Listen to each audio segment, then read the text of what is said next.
دیکھو اللہ تمہیں یہاں تک اس لیے نہیں لایا تاکہ تم مایوس ہو کر ہمت ہار جاؤ۔ تمہیں کیا لگتا ہے کہ تم آج جہاں ہو وہاں بے وجہ ہو؟ تم خود یہاں تک نہیں پہنچے ہو بلکہ تمہیں یہاں تک لایا گیا ہے۔ تم نے بے شمار تکلیفیں آج اس مقام تک پہنچنے کے لیے برداشت کی ہیں۔ اتنا سفر طے کر لینے کے بعد آج جب منزل تمہارے سامنے کھڑی ہے تو تم کیوں ہار گئے ہو؟ اتنے کٹھن صبر کے بعد اب جب صلہ ملنے کا وقت ہے تو کیوں راستے میں ٹھہر گئے ہو؟ اٹھو، اب تو سفر ختم ہونے کو ہے۔ اب تم منزل کی نہیں بلکہ منزلیں تمہاری منتظر ہیں۔ اب تمہیں معجزوں کا نہیں بلکہ معجزوں کو تمہارا انتظار ہے۔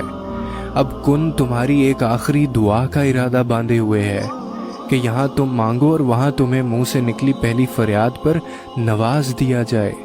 اب صبر کے زمانے گزر گئے ہیں، اب صلے ملنے کا وقت ہے۔ اب بات سسکنے کی نہیں رہی، اب قبولیت کا وقت ہے۔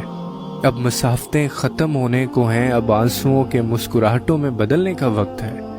کسی اور کا نہیں، اب یہ تمہارا وقت ہے۔ ہزاروں مایوس لوگوں میں سے اگر اس نے تمہیں دعا کی توفیق دی ہے تو پھر وہ کیسے تمہاری دعا کو رد کر سکتا ہے؟ جس نے دعا کا حکم دیا ہے اس نے قبولیت کا بھی تو وعدہ کر رکھا ہے۔ تو پھر اس دل کو منا لو یقین پہ اور اس کو اپنی رضا میں راضی کر لو۔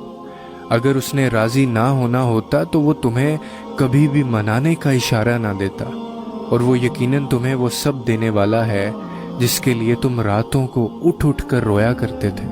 کبھی کبھار بس ایک ہی دعا سب بدلنے کے لیے کافی ہوتی ہے، خاص طور پہ تب جب کچھ بھی بدلنا دل کو ممکن نہیں لگتا۔